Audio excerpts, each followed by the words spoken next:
Hey guys, I wanted to share with you like our learnings from this exercise where we had the problem with kind of this configurator here. So you can actually generate new section as you want.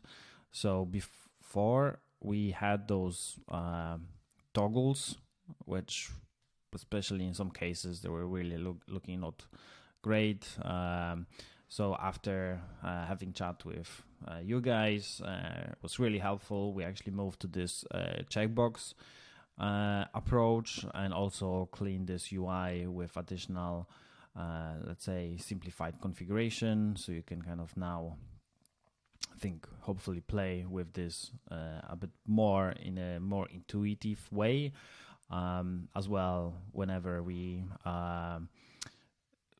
have other, let's say, configuration which excludes something else, we also not showing those additional options as we did in the past. So that was a bit confusing as well. So now you can play with this a bit more. So I think that was really helpful, just kind of to move to this approach and also just clean the UI, because some things were not really aligned, and I think also it may make the kind of the whole configurator look a bit weird and probably not intuitive and etc. So now actually we can add this, and also what we did in this case, we actually then mimic this behavior and actually put this into here.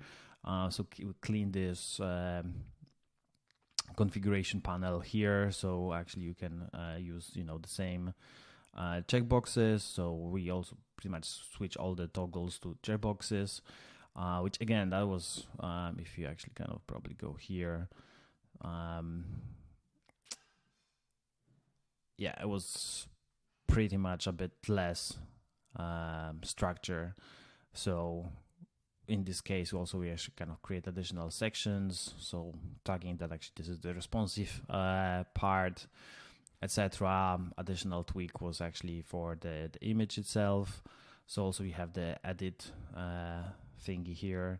Before we had just the button. I think also like some of the user was like not actually kind of putting attention into this, so that was really helpful as well in here. So I wanted to share with you all those learnings, as you guys really help a lot. So really thank you very much. Hope that will help someone else as well. Cheers.